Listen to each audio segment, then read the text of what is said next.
Hola a todos, que esperemos que todos tengan un buen día. Mi nombre es Teresa Jesús López Santiago, mi compañera Ruiz Sánchez Brizada Magui. y Yo soy Pedro Misael Sánchez Vázquez. el día de hoy les hablaremos un poquito de lo que viene siendo la programación orientada a objetos. En sí solamente es de puras definiciones, entonces es de la carrera de la materia de fundamentos de ingeniería de software y nosotros somos estudiantes del Instituto Tecnológico del Istmo.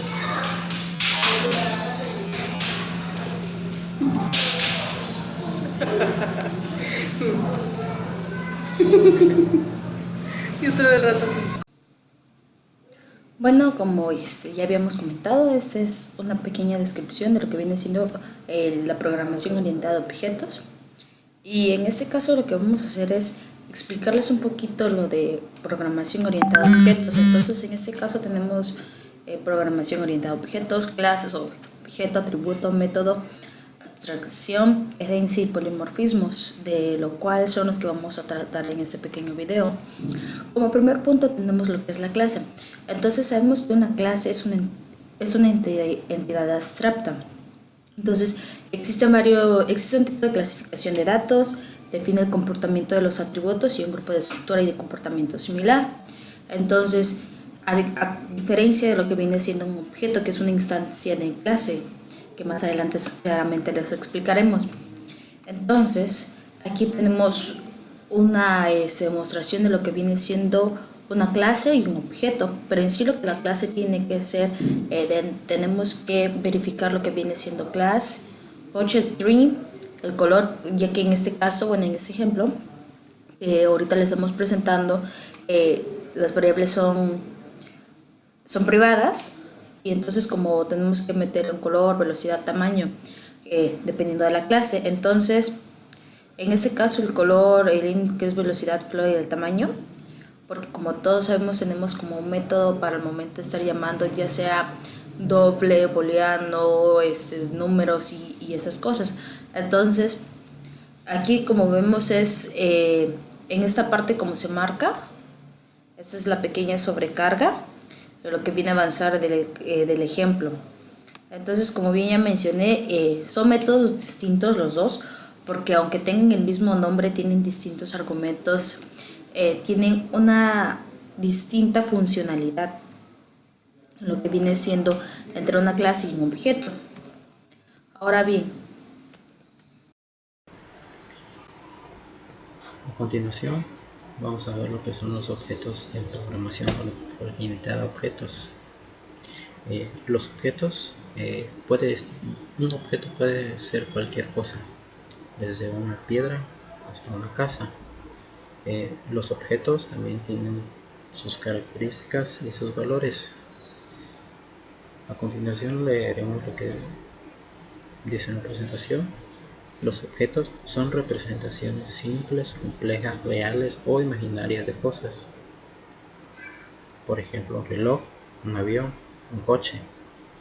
No todo puede ser considerado como un objeto. Algunas cosas son simplemente características o atributos de los objetos. Por ejemplo, su color, la velocidad o el nombre. A continuación veremos lo que son las abstracciones, pero sin salir del tema de objetos. Una abstracción es cuando se eliminan datos irrelevantes de los objetos, ya sea alguna característica o alguna función que éste realiza. Por ejemplo, avanzar, detenerse, girar a la izquierda o a la derecha.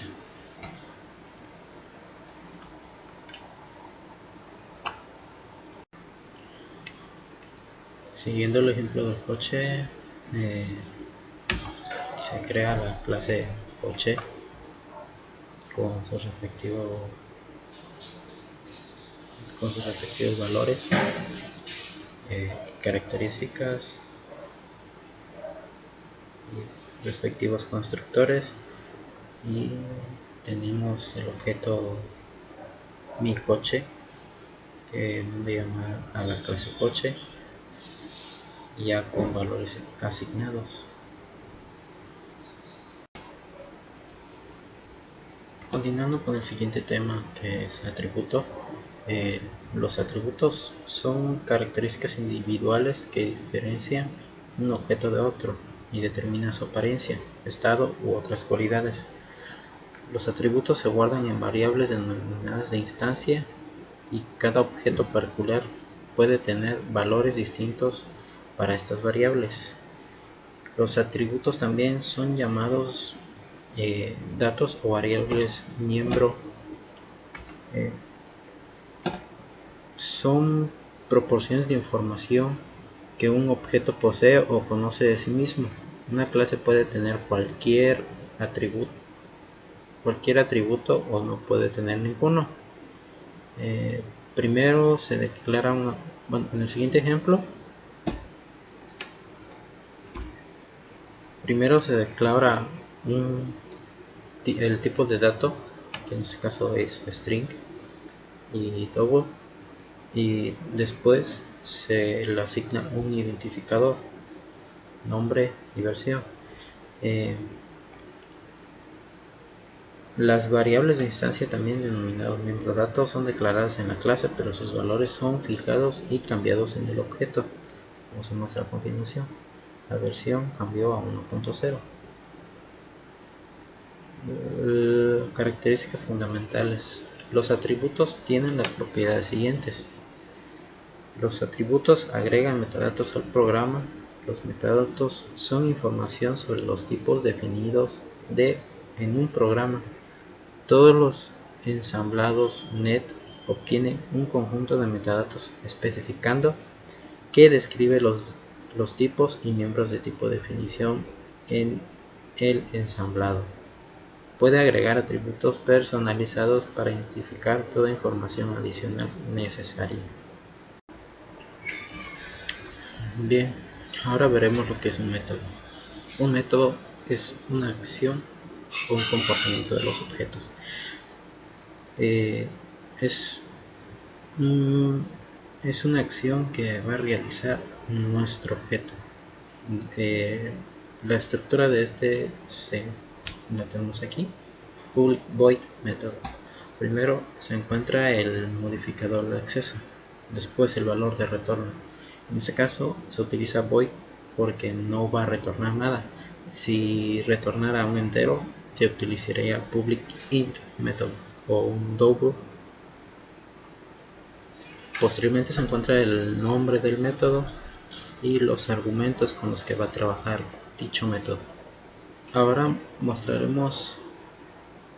un ejemplo de la utilización de un método.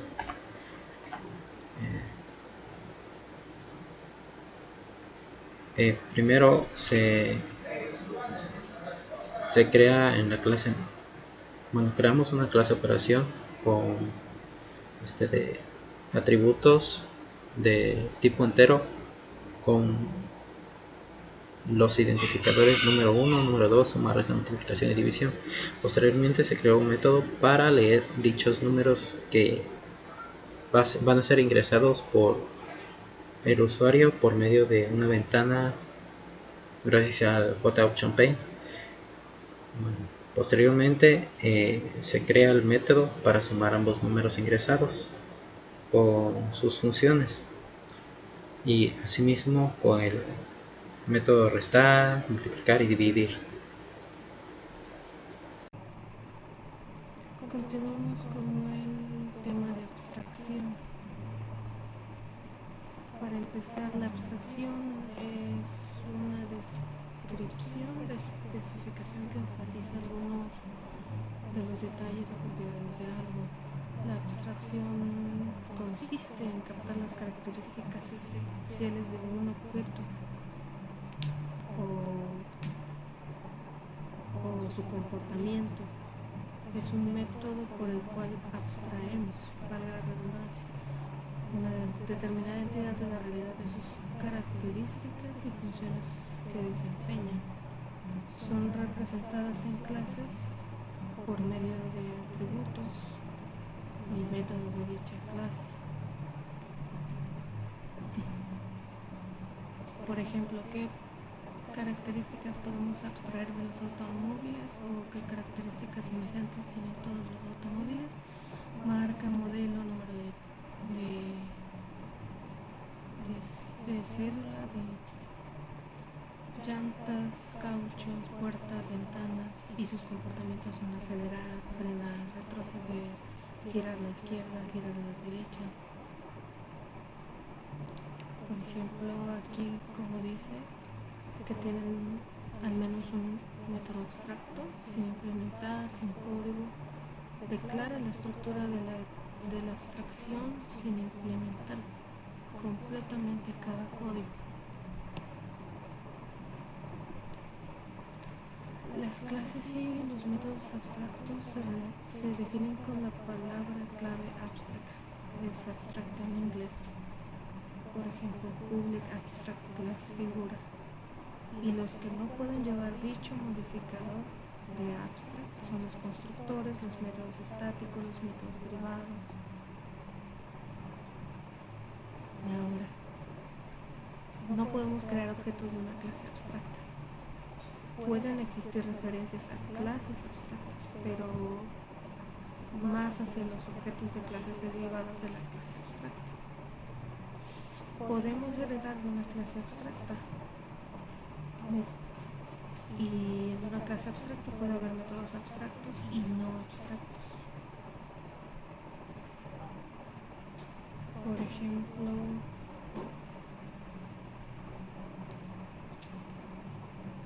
public abstract class figura, y dentro de esa clase abstracta hay otra clase abstracta que dice public abstract double array. Y abajo tenemos la clase rectángulo. Ahora la herencia. Primero, ¿qué es una herencia? La herencia es una propiedad que permite que los objetos sean creados a partir de otros ya existentes, obteniendo características o métodos y tributos similares a los ya existentes. Es la relación entre una clase general y otra clase más pequeña a la que les llamamos clase padre y clase hijo o hija. Es un mecanismo que nos permite crear clases derivadas a partir de la clase base y compartir automáticamente métodos y datos entre clases, subclases y objetos. Por ejemplo, si declaramos una clase párrafo derivada de una clase texto, todos los métodos y variables asociadas con la clase texto son automáticamente heredados por la subclase párrafo. Como dice aquí, es un mecanismo para la reutilización de software. Permite definir a partir de una clase otras clases relacionadas que supongan una especialización. Tomando como ejemplo la clase coche como especialización de vehículo. Generalización, donde la clase vehículo es generalización de coche. Tenemos para qué sirve. Los atributos y métodos que aparecen en azul en la clase padre, esta es la clase padre, se repiten en las clases hijas, que son aula y ordenador, y no es necesario repetir el código con decir que una clase extiende a la otra o hereda de ella. Por ejemplo, aula hereda de recurso, nombre, descripción, y ordenador igual. No como aquí que se tiene que anotar otra vez nombre, descripción, decir nombre, decir descripción, para evitar la redundancia. Entonces tenemos que la clase aula extiende de recurso y ordenador extiende de recurso también. Bueno, continuando con lo que viene siendo nuestra presentación, les volveré a hablar, bueno, les hablaré como principal de lo que viene siendo el polimorfismo, perdón. Entonces, en sí es una capacidad de un objeto de decidir qué método aplicar dependiendo de las clases a lo que pertenece. Entonces, una de ellas es una llamada a un método sobre la referencia de un tipo genérico, clase, base, ejecuta o implementación. Entonces, al correspondiente permite diseñar e implementar sistemas extendibles y obviamente sabemos que los programas pueden procesar objetos genéricos y descriptivos. El comportamiento es concreto dependiendo de la subclase. Entonces, ahora bien, uno de los ejemplos que podremos obtener o que podríamos más bien darles nosotros es del polimorfismo, viene siendo alumno, profesor y Gödel. Entonces, al principio les daré un poquito porque nosotros pues fuimos creando los pasos. Entonces creamos un array de persona donde iniciaremos un objeto de alumno, profesor y Gödel o Bödel, como quieras pronunciarlo en este caso pues. El innovador, al invocar, el método de imprimir sobrescrito de la clase alumno, profesor y Gödel sobre el array de persona, cada objeto utiliza su propia implementación de método. Entonces, acá como podemos darnos cuenta, aquí, persona, grupo, nuevo alumno, nuevo profesor, nuevo Gödel, nuevo alumno, como ya lo habíamos mencionado antes. Insertamos lo que viene siendo un for, el in, el grupo y la longitud obviamente. Entonces en este caso aquí está lo que viene siendo el arreglo de grupo, imprimir. Entonces ligadura dinámica, es acerca del polimorfismo. Entonces se llama el método correcto aunque nos estemos refiriendo al objeto de una subclase a través de la referencia de la superclase. Entonces, este mecanismo se llama ligadura dinámica. Permite detectar el tiempo de ejecución, el cual es el método adecuado para llamar. El compilador no genera el código para llamar al método con el tiempo de compilación. Entonces, hasta el momento, pues tenemos Bueno, entonces eso consideramos que sería todo. Esperemos que les haya gustado nuestra presentación. Probablemente estemos un poquito equivocados, pero pues de eso estamos aprendiendo, vamos generando nuevas cosas, nuevas investigaciones y pues como nada, muchas gracias por su atención.